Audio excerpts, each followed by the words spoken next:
रोज एक नई कहानी देखने के लिए चैनल को सब्सक्राइब करें और बेल आइकन दबाना ना भूलें। विनीता अपने बेटे अजय के लिए कई जगह रिश्ता देखती है, पर अजय को कोई भी लड़की पसंद नहीं आती। इस कारण उसकी शादी नहीं हो पाती। काफी लड़कियां देखने के बाद माहिरा नाम की एक लड़की का रिश्ता आता है, जो रंग में थोड़ी काली थी। दोनों माँ बेटे उसके घर रिश्ता लेकर जाते हैं। जब माहिरा चाय नाश्ता लेकर उनके सामने आती है, तो विनीता माहिरा का काला रंग देखकर एकदम से डर जाती है और उसकी माँ सविता बोलती है, ये हमारी बेटी माहिरा है, पढ़ी लिखी होने के साथ साथ घर के सारे कामकाज जानती है। जिसके बाद विनीता अपने बेटे अजय के कान में धीरे से बोलती है, अरे पढ़ने लिखने से थोड़ी ना शादी हो जाएगी, थोड़ा रंग रूप पे भी ध्यान दिया होता तो इसे देखकर हमें किसी भूतनी की याद नहीं आती। माँ तुम चुप हो जाओ, रूप रंग का क्या करना है, लड़की पढ़ी लिखी और समझदार है, मेरे लिए तो इतना ही काफी है। जी मुझे माहिरा पसंद है, तो अब आप माहिरा जी से भी उनकी राय पूछ लीजिए। ये बात सुनकर माहिरा की आंखों में चमक आ जाती है, पर विनीता को माहिरा के काले रंग के कारण वो बिल्कुल नहीं भाती। वो कहते हैं ना, मियाँ बीवी राजी तो क्या करेगा काजी। इस तरह दोनों शादी के बंधन में बंध जाते हैं। जिसके बाद ससुराल में उसकी मुंह दिखाई होती है और माहिरा के साथ उसकी नंद त्रिशा भी बैठ जाती है, जो कि बहुत ही गोरी और सुंदर थी। तभी एक पड़ोसन माहिरा को देखकर बोलती है, ये क्या विनीता, कैसी बहू लाई है? बहू है या कोयले की खान? अरे इतना काला कैसे हो सकता है कोई? तो क्या हुआ अगर मेरी भाभी काली है, कम से कम वो आपकी बहू जैसी अनपढ़ गवार तो नहीं। आए हाय, बड़ी हिमायती बन रही है अपनी भाभी की। तो जो क्रीम तू लगाती है वो अपनी भाभी को भी दे देना, क्या पता तेरे जितने ये भी गोरी हो जाए। जी नहीं, भाभी को क्रीम की जरूरत तो नहीं है, पर मुझे लगता है आपको दिमाग के डॉक्टर की बहुत जरूरत है, ताकि वो आपकी सोच का इलाज कर सके। त्रिशा, ये कौन सी तमीज है बड़ों से बात करने की? पर माँ, आप इन आंटियों को भी तो कुछ कहिए, कब से ना जाने क्या कुछ नहीं कह रही भाभी के रंग को लेकर। आपने इन्हें बुलाया ही क्यों है? हाँ हाँ, जा रहे हैं, हम तो यहाँ रस्म के लिए आए थे, पर कैसी मुंह दिखाई जब बहू का मुंह देखने लायक ही नहीं है।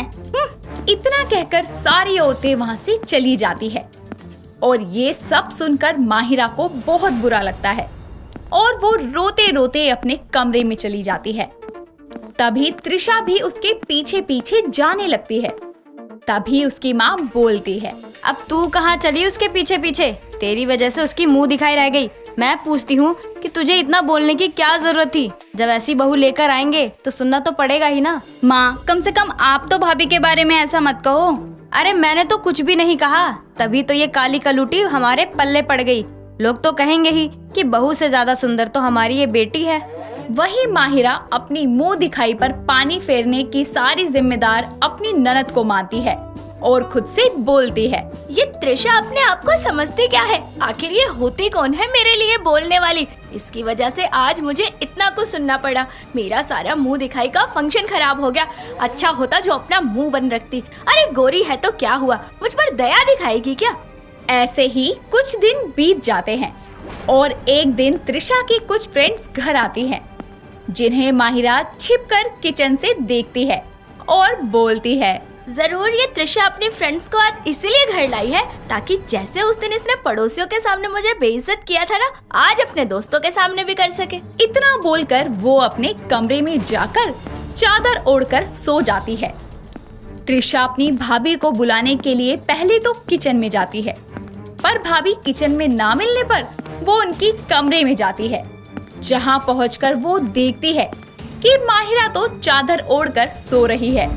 उसे ऐसे सोता देखकर वो उसे जगाते हुए बोलती है, भाभी, वो मेरी कुछ फ्रेंड्स शादी में नहीं आ पाई थी, इसलिए वो आज आपसे मिलने घर आई हैं। वो क्या है ना त्रिशा, मेरी थोड़ी तबीयत ठीक नहीं है, मैं तुम्हारे दोस्तों से मिल नहीं पाऊंगी। त्रिशा वहाँ से चली जाती है और हॉल में आकर अपनी फ्रेंड से बोलती है, यार वो आज भाभी की थोड़ी तबीयत खराब है, तो वो तुम लोगों से मिल नहीं पाएंगी। त्रिशा की फ्रेंड्स उसकी बात नहीं मानती और माहिरा के कमरे की तरफ जाने लगती है। कमरे में पहुंचकर वो सोती हुई माहिरा के ऊपर से चादर को हटा देती है और माहिरा को देखकर बोलती है, ओह, तो मैं अब समझी क्यों तेरी भाभी बाहर नहीं आती। हाँ, ऐसी अमावस्या की रात जैसी काली शक्ल लेकर बाहर आती भी तो कैसे। ये सब देखकर माहिरा को गुस्सा आता है और वो त्रिशा पर चिल्लाते हुए बोलती है, आखिर कर ली ना तुमने अपने मन की त्रिशा। यही चाहती थी ना तुम कि तुम्हारे दोस्तों के सामने मेरे काले रंग का मजाक बन जाए। अरे उस दिन मुंह दिखाई में भी तुमने यही किया और आज भी यही किया। इतना कहकर माहिरा वहाँ से चली जाती है और कुछ दिन बाद में त्रिशा अपने कमरे में अकेले बैठी होती है। तभी उसकी माँ विनीता उसके पास आकर बोलती है, क्या हुआ त्रिशा, तू उदास क्यों बैठी है और आज तूने नाश्ता भी नहीं किया? माँ, मैंने कभी भाभी को उनके काले रंग को लेकर बुरा बर्ताव नहीं किया और ना ही कभी उनका बुरा सोचा, पर पता नहीं क्यों उन्हें लगता है कि मैं उन्हें हमेशा नीचा दिखाने की कोशिश करती हूँ। मुझे तो समझ में नहीं आता कि तू उस काली कलूटी के बारे में इतना क्यों सोचती है, जब उसे तेरे किए की कोई परवाह ही नहीं। पर माँ, वो मेरी भाभी हैं। भले ही वो मेरे गोरे रंग और सुंदर होने की वजह से मुझसे नफरत करती हों, पर मैं तो उनकी दिल से इज्जत करती हूँ ना। ये सब बातें दरवाजे पर खड़ा उसका भाई सुन लेता है और वो माहिरा के पास जाकर बोलता है, माहिरा, मुझे ये बताओ, आखिर तुम त्रिशा से इतनी नफरत क्यों करती हो? मेरे अलावा एक वही है जिसे तुम्हारे इस काले रंग से कोई फर्क नहीं पड़ता। ये सब उसका दिखावा है और कुछ नहीं। सबके सामने महानता की देवी बनती है, पर सच तो ये है कि वो हमेशा ही मेरे कालेपन का मजाक बनाती है और कुछ भी नहीं। माहिरा की ये बात त्रिशा भी सुन लेती है, जिसके बाद वो बोलती है, भाभी, ऐसा कुछ भी नहीं है। अगर आपको लगता है ना कि मैं अपने गोरे होने पर आपको नीचा दिखाना चाहती हूँ तो ठीक है, अब से मैं काला मेकअप किया करूँगी। त्रिशा की कही बातों को माहिरा सीरियस नहीं लेती, पर अगले दिन वो त्रिशा को देखती है तो पहचान नहीं पाती, क्योंकि उसने काला सा मेकअप किया होता है। और फिर त्रिशा बोलती है, चलिए भाभी, बाजार चलते हैं। सच में तुम बाजार जाओगी मेरे साथ, वो भी ऐसे? हाँ भाभी, बिल्कुल ऐसे ही। जिसके बाद दोनों बाजार जाने के लिए निकल जाती है। रास्ते में त्रिशा के जान पहचान वाले लोग उसे ऐसे देखकर बहुत सी बातें बनाने लगते हैं, जो कि माहिरा को बिल्कुल पसंद नहीं आती। कुछ देर बाद में दोनों घर वापस आ जाती हैं और विनीता त्रिशा को इस तरह देखकर बोलती है, अरे इस कल्लो माई के चक्कर में मेरी इतनी गोरी चिट्टी बेटी भूत बन के घूम रही है। अरे सत्यानाश हो बहू तेरा। माँ प्लीज, आप कुछ मत कहिए। जिसके बाद माहिरा को एहसास होता है कि त्रिशा सच में बहुत अच्छी है और माहिरा को नीचा दिखाने का उसका कोई इरादा नहीं था। जिसके बाद में माहिरा बोलती है, मुझे माफ कर दो त्रिशा, मैं तुम्हें समझ नहीं पाई। जितना गोरा तुम्हारा रंग है ना, उतना ही साफ तुम्हारा दिल भी है, जिसकी मैंने कभी कदर नहीं की। इतना कहकर वो एक रुमाल लेकर त्रिशा के चेहरे से काला मेकअप हटा देती है और दोनों बाद में गले मिलती हैं। ये देखकर अजय और विनीता भी बहुत खुश होते हैं और इस तरह दोनों ननद भाभी बहनों की तरह रहने लगती है। हर रोज एक नई कहानी देखने के लिए चैनल को सब्सक्राइब करें और बेल आइकन दबाना ना भूलें। आयशा शादी के बाद पहली रात अपने कमरे में आती है और कमरे की सजावट को देखकर वो हैरान होकर बोलती है, आखिरकार वो रात आ ही गई जिसका मुझे बेसब्री से इंतजार था, और इस कमरे की सजावट देखकर तो एक्साइटमेंट और बढ़ गई है। अब जल्दी से वो आ जाए बस। आयशा अपने नए कमरे को निहार ही रही होती है कि तभी उसके कानों में एक आवाज आती है जो कहती है, आयशा, ओ आयशा, उठ जा बेटी, सुबह के 10 बज गए। इसके बाद आयशा की आंखें खुलती हैं, जो कि अपने कमरे में बेड पर आराम से सो रही होती है। उठने के बाद उसको पता लगता है कि अब तक वो सिर्फ एक सपना देख रही थी। ऐसे में वो चिढ़ते हुए अपनी माँ से बोलती है, क्या माँ, आज भी आपने मेरा सपना पूरा नहीं होने दिया। लोग आईएएस और डॉक्टर बनने के सपने देखते हैं, लेकिन तेरे सपने तो कैसे होते हैं पता ही नहीं है। ना उनके बारे में कभी बताती है, ना मैंने तुझे अपने सपनों के लिए मेहनत करते देखा।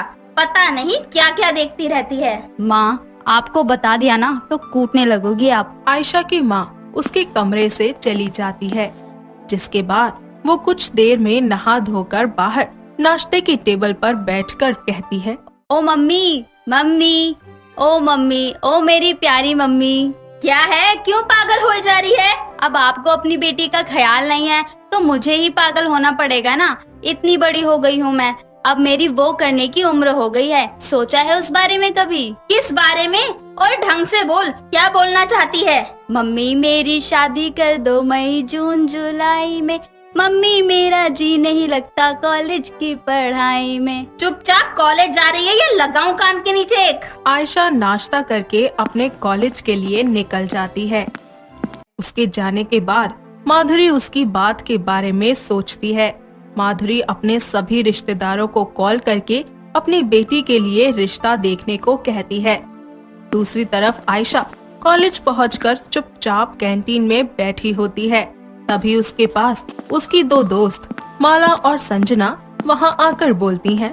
ओए, हम तुझे पूरे कॉलेज में ढूंढ रहे हैं और तू महारानी कैंटीन में बैठी है। हाँ आयशा, और तू यहाँ क्यों आई है? वैसे तो डेली आकर हमसे मिलती रहती है और आज यहाँ अकेली बैठी है। वो सब छोड़ो, बैठो, मुझे ना तुम दोनों से कुछ पर्सनल बात करनी है। अच्छा, क्या बात है? आयशा उनको अपने सपने के बारे में बताती है, जिसको सुनकर वो दोनों थोड़ी सी हैरान हो जाती हैं। लेकिन उसकी बात का जवाब देते हुए संजना बोलती है। यार, समझ सकती हूँ, इस उम्र में ऐसी चीजों की एक्साइटमेंट होती ही है। और तेरा तो कोई बॉयफ्रेंड भी नहीं है। हाँ यार, वैसे तो मुझे भी जानना है कि सुहाग रात पर होता क्या है, मतलब स्टार्टिंग कैसे होती है। सोचा था ये दोनों कुछ बताएंगी, पर ये तो खुद ही पूछने बैठ गई। पता नहीं मेरा ये सपना कब पूरा होगा। आयशा के इस सपने ने तो उसका दिन रात का चैन ही छीन लिया था।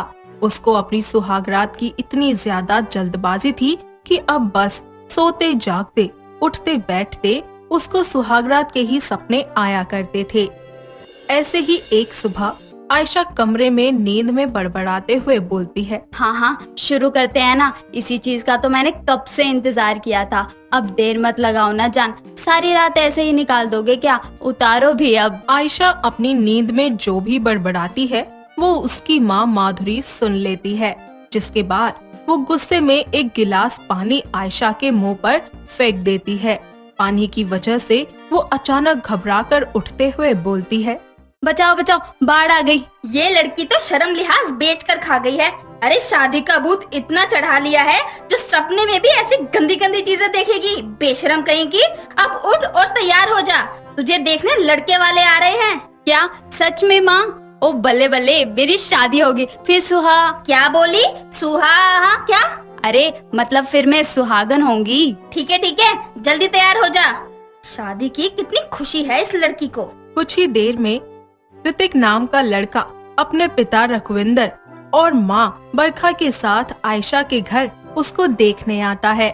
सभी साथ में बैठकर बातें करते हैं। इतने में आयशा हाथों में नाश्ता लेकर बाहर आती है। सभी आयशा को देखने भर से ही पसंद कर लेते हैं। लेकिन इसी बीच ऋतिक बोलता है। क्या हम कुछ देर अकेले में बात कर सकते हैं? हाँ बेटा, जरूर। आप बताइए भाई साहब, आपको कोई आपत्ति तो नहीं है?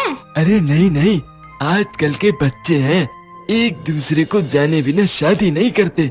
हमारे जमाने में तो बिना देखे ही हो जाती थी। पापा, अगर आपका जमाना खत्म हो गया हो तो मैं जाऊं? हाँ, जाओ बेटा। दोनों एक दूसरे से बात करने के लिए घर के दूसरे कमरे में आ जाते हैं, जहां आयशा एक्साइटेड होकर बोलती है। अच्छा, तो अब जल्दी जल्दी पूछो क्या पूछना है, फिर हम जल्दी से शादी करेंगे। अच्छा जी, आपको बहुत जल्दी है शादी की? हाँ, वो क्या है ना, मुझे तो शादी से ज्यादा सुहागरात की जल्दी है। क्या? बहुत आगे की सोच है आपकी। तो क्या हुआ, है तो शादी के बाद की ही, आपको नहीं है क्या? अरे नहीं, ऐसा नहीं है। क्या करूं, बोलूं कि नहीं बोलूं? अगर बोला तो शादी नहीं होगी। ऐसा करता हूँ, रहने देता हूँ। हेलो मिस्टर ऋतिक, चलो अब बाहर चलते हैं। दोनों बाहर आकर शादी के लिए हाँ कर देते हैं। कुछ ही दिनों में दोनों परिवार वाले धूमधाम से उनकी शादी करवा देते हैं। शादी की रात आयशा कमरे में ऋतिक का इंतजार करते हुए बोलती है। आज सच में ये दिन आ गया है ना, कोई सपना तो नहीं है ना यार। अब तो मेरी इतने समय की ख्वाहिश पूरी होगी। ऐसा करती हूँ, घूंघट करके बैठ जाती हूँ। नहीं यार, आजकल कौन करता है ये सब। ऐसा करती हूँ, अपनी वो न्यू नाइटी पहन लेती हूँ। आज के लिए तो खरीदी थी मैंने। ऋतिक देखने भर से गर्म हो जाएंगे। आयशा नाइटी पहन लेती है। और ऋतिक का इंतजार करती है। उसके आते ही वो रोमांटिक सा गाना गाते हुए उसको कहती है, आ जरा करीब से, जो पल मिले नसीब से जी लूं। वो आयशा, मैं आज मैं नहीं, सिर्फ हम। इस रात का तो इंतजार कब से था मुझे, अब देर मत करो। आयशा उसकी शर्ट के बटन खोलने लगती है। इतने में ऋतिक उसको हल्का सा धक्का देते हुए उससे कहता है, मैं अभी आता हूँ। ऋतिक कमरे से निकल जाता है, जिसकी वजह से आयशा थोड़ा चिढ़ जाती है और बोलती है, ये मेरे सारे सपनों पर पानी नहीं फेर सकते। अभी देखती हूँ कहाँ गए हैं और पकड़ के लाती हूँ। आयशा ऋतिक को देखने के लिए कमरे से निकलती है। तभी वो देखती है कि ऋतिक किसी लड़के के गले लगा हुआ है। वो थोड़ा सा पास जाती है तो उसको उनकी सारी बातें सुनाई देती है। तभी वो लड़का ऋतिक से बोलता है, जान, तुमने शादी कर ली, अब हमारे रिश्ते का क्या होगा? अरे गुन्नू बेबी, तुम्हारे और मेरे रिश्ते पर कोई सवाल ना उठाए, इसीलिए तो मैंने शादी की। आयशा जैसा चाहती है मैं वैसा कभी नहीं कर सकता, क्योंकि मैं तुमसे प्यार करता हूँ। क्या? ये सब सुनकर बेचारी आयशा के पैरों तले जमीन खिसक जाती है, क्योंकि वो कहते हैं ना, किसी चीज का बेसब्री से इंतजार करो तो वही हमारी औकात से बाहर हो जाती है। बेचारी आयशा, उसका सुहागरात का सपना हमेशा के लिए ही बस सपना बनकर रह जाता है। रेखा मार्केट से सामान लेकर आ रही होती है। तभी अचानक से वो बेहोश हो जाती है। ऐसे में पास खड़ी औरत मीना उसे अपने घर ले आती है और डॉक्टर को फोन करके बुला लेती है, जिसके बाद डॉक्टर उसका चेकअप करके कहती हैं, अरे आप इनका ठीक से ध्यान क्यों नहीं रखती हैं? वो मैडम जी, ये लड़की मुझे रास्ते में बेहोश मिली थी और मैं इसे अपने घर ले आई। ओह सॉरी, मुझे लगा आप इनकी फैमिली से हैं। देखिए इनका बीपी डाउन है, इसी वजह से ये बेहोश हो गई हैं। हो सके तो होश में आते ही इन्हें कुछ मीठा जरूर खिलाएं, क्योंकि मीठा खाने से इन्हें अच्छा लगेगा। दवाई भी लिख दी है मैंने, आप इन्हें टाइम से दे देना, और हाँ, चेकअप करवाने के लिए इन्हें जरूर बोल देना। इतना कहकर डॉक्टर चली जाती है। कुछ ही देर के बाद रेखा को होश आता है और मीना उसके सामने मालपुए की थाली ले आती है और फिर कहती है, अरे बेटा, तुम होश में आ गई? अब कैसा लग रहा है? जी मैं ठीक हूँ, लेकिन मैं आपके घर कैसे आ गई? बेटा, तुम बेहोश हो गई थी तो मैं अपने घर ले आई। डॉक्टर ने तुम्हें मीठा खाने को बोला है, तो लो ये खा लो, तुम्हें अच्छा लगेगा खाकर। अरे नहीं आंटी जी, इसकी कोई जरूरत नहीं है। अरे बेटा, शर्माओ मत, बेझिझक खाओ, अभी बनाए हैं। ठीक है आंटी जी। इतना बोलकर वो मालपुए खा लेती है, जिसे खाने के बाद वो कहती है, अरे वाह आंटी जी, ये तो बहुत टेस्टी है, मैंने कभी नहीं खाया। ये क्या नाम है इसका? अरे बेटा, ये मालपुए हैं। आज मेरा मन कर रहा था तो मैंने बना दिए। कैसा लगा तुम्हें खाकर? आंटी जी बताया तो कि बहुत टेस्टी है, क्या आप मुझे और दे सकते हैं? हाँ हाँ बेटा, जितना मर्जी खा ले, तू ठीक भी हो जाएगी ये खाकर। मीना ऐसा कहकर उसे और भी ज्यादा मालपुए खिलाती है। साथ ही बातों में रेखा मीना से मालपुए बनाने की रेसिपी भी पूछ लेती है, जिसे जानने के बाद रेखा कहती है, अरे वाह आंटी जी, ये तो बहुत इजी रेसिपी है, मैं घर जाकर जरूर ट्राई करूंगी। अच्छा अभी मैं चलती हूँ, थैंक यू सो मच, आपने मेरा इतना ध्यान रखा और मुझे इतने अच्छे मालपुए खिलाए। अरे बेटा, नहीं ठीक लग रहा तो फिर से आराम कर ले, और हाँ, एक बार डॉक्टर से अपना चेकअप जरूर करवा लेना, डॉक्टर ने ही कहा था, और ये तुम्हारी दवाई। ठीक है आंटी। इस तरह रेखा वहाँ से अपने घर पहुँच जाती है, जहाँ उसकी माँ दिव्यांका उससे बोलती है, अरे बेटा, इतना टाइम कहाँ लगा दिया, मार्केट तो पास में ही थी। वो माँ, मैं ना बेहोश हो गई थी, फिर एक आंटी मुझे अपने घर ले गई, उन्होंने मेरा बहुत ध्यान रखा। तू ठीक तो है ना अब? हाँ माँ, मैं बिल्कुल ठीक हूँ, आप चिंता मत कीजिए, बस मुझे एक चीज बनाकर खिला दीजिए। हाँ बोल बेटा, क्या खाएगी तू? माँ, मुझे मालपुए खाने हैं, वही बना दोगे आप? शाम को बनाना, अभी तो मेरा पेट भरा हुआ है। ठीक है बेटा, तू जाकर आराम कर ले अब। अपनी मम्मी की बात सुनकर वो कमरे में आराम करने चली जाती है। शाम को जब वो उठती है और जैसे ही आंख मलते हुए वो अपनी मम्मी के पास पहुंचती है, तो देखती है कि सामने टेबल पर प्लेट भरकर मालपुए रखे हुए हैं। उनको देखकर वो खाने लगती है और एक एक करके सारे के सारे मालपुए सफाचट कर देती है। जैसे ही दिव्यांका वहाँ पर आती है तो कहती है, अरे बेटा तू उठ गई, ये ले मालपुए खा ले। माँ मैंने खा लिए, मुझे बहुत अच्छे लगे। थैंक यू, आपने मेरे एक बार कहने पर बना दिए मेरे लिए। अरे अब तेरे लिए नहीं बनाऊंगी तो क्या पड़ोसियों के लिए बनाऊंगी? अरे नहीं माँ, ऐसी बात नहीं है। अच्छा सुन, तेरे लिए एक बहुत अच्छा रिश्ता आया है। मुझे लड़का बहुत पसंद है, तुझे भी पसंद आएगा। कल लड़के वाले मिलने आ रहे हैं, तू देख ले, नहीं पसंद आया तो कोई नहीं, घबराइयो मत, ठीक है? अगले दिन लड़के वाले रेखा को देखने के लिए आते हैं। रेखा उनके सामने चाय नाश्ते की ट्रे लेकर जाती है। दोनों घर वाले आपस में एक दूसरे से बातें करते हैं और कुछ ही देर के बाद दोनों के पेरेंट्स उन्हें अकेले में बात करने के लिए भेज देते हैं। तभी सूरज बोलता है, आपका इंटरेस्ट किस किस चीज में है? जी मुझे पेंटिंग करना, शायरी करना, कुकिंग करना बहुत पसंद है। That's great. मुझे भी शायरी और कुकिंग पसंद है, और आप भी। क्या आपको मैं पसंद हूँ? जी आप मुझे पसंद है। इस तरह दोनों एक दूसरे से सारे सवाल जवाब कर लेते हैं और कुछ ही देर में अपने घर वालों को आकर अपनी पसंद भी बता देते हैं, जिसके बाद घर वाले एक दूसरे का मुंह मीठा करवाते हैं और अगले हफ्ते ही दोनों की शादी बहुत धूमधाम से करवा दी जाती है। जिसके कुछ ही समय के बाद रेखा अपने ससुराल की सारी जिम्मेदारियां अच्छे से संभाल लेती है। ऐसे ही एक दिन उसकी सास उसे कुछ मीठा बनाने को कहती है तो वह रसोई में खड़े होकर सोचती है, अरे क्या बनाऊं मीठे में, कुछ समझ नहीं आ रहा। अरे याद आया, आंटी ने मुझे मालपुए की रेसिपी बताई थी, वही बना देती हूँ। और शादी के बाद से मैंने खाई भी नहीं है वो। इतना बोलकर वो मालपुए बनाना शुरू करती है और फिर सभी एक साथ बैठकर खाना खाते हैं। मालपुए खाकर उसकी सास माया उससे कहती है, अरे वाह बहू, मालपुए तो बहुत टेस्टी बनाया है तूने, बहुत अच्छा है, मुलायम मुलायम। ये लीजिए माँ जी, और आप भी खाकर बताइए कैसे बने हैं। हाँ हाँ खाता हूँ। सच में रेखा जी, आपने बहुत अच्छे बनाए हैं। तुम खड़ी क्यों हो, आओ हमारे साथ ही खाओ। जी। इतना बोलकर रेखा भी उनके साथ में बैठकर खाना खाने लगती है और अनगिनत मालपुए खा लेती है। समय गुजरता जाता है। एक दिन रेखा छत से कपड़े लेकर आ रही होती है कि तभी वो सीढ़ियों से नीचे गिर जाती है। उसकी आवाज सुनकर सूरज और माया दोनों वहां आते हैं और तुरंत उसे हॉस्पिटल ले जाते हैं, जहां डॉक्टर उसे एग्जामिन करती है और कुछ ही देर में रिपोर्ट्स आने के बाद सूरज उनसे पूछता है, डॉक्टर कैसी है वो सर में चोट लगी थी उसकी, कोई सीरियस? अरे नहीं मिस्टर सूरज, सीरियस वाली कोई बात नहीं है, हल्की सी चोट है। आपकी वाइफ की रिपोर्ट्स में कुछ आया है। क्या डॉक्टर, क्या है रिपोर्ट में? आपकी वाइफ का शुगर लेवल सडनली कम हो गया है, इसी वजह से वो कमजोर है और बीपी भी डाउन हो गया है। उनके शुगर लेवल को कंट्रोल में लाने के लिए आपको उन्हें मीठा खिलाने की सख्त जरूरत है।